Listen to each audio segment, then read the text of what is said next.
Jacob's Wife is a horror comedy vampire movie from the director of The Girl on the Third Floor. I haven't seen that movie, but I want to check this one out. It is a Shudder original starring Larry Fessenden and Barbara Crampton. They worked together on We Are Still Here. So I like these two, and I want to check out this movie just because, you know, I heard good things about it. It's like a vampire movie.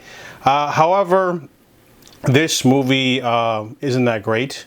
It's about Anne. She's the wife of a minister named Jacob. They live in a small town. He's like the minister there, and she lives a very unfulfilled, boring life. You know, wakes up, makes breakfast. She's a housewife. They don't have kids or anything. And an old flame of hers comes to town to do some work.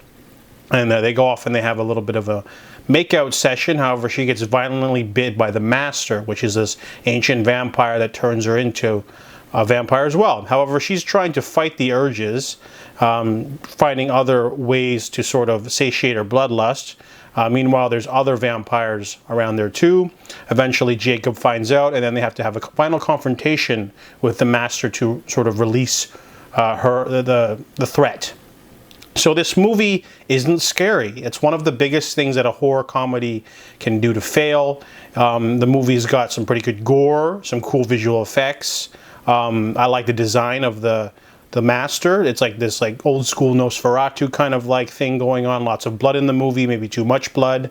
A couple of attacks here and there, but the movie isn't scary. The movie's characters are scared of things, and there's characters, and there's screaming, and there's, you know, a couple of kills here and there, but overall, the movie just isn't scary.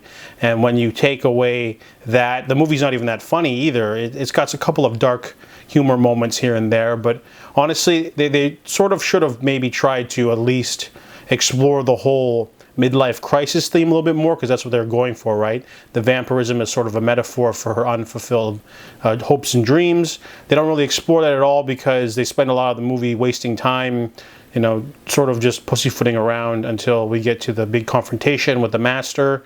And then the movie doesn't have a very satisfying ending either. I just really didn't like this movie.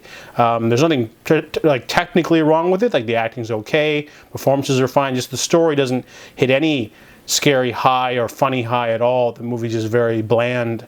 So I gave it a 3 out of 10.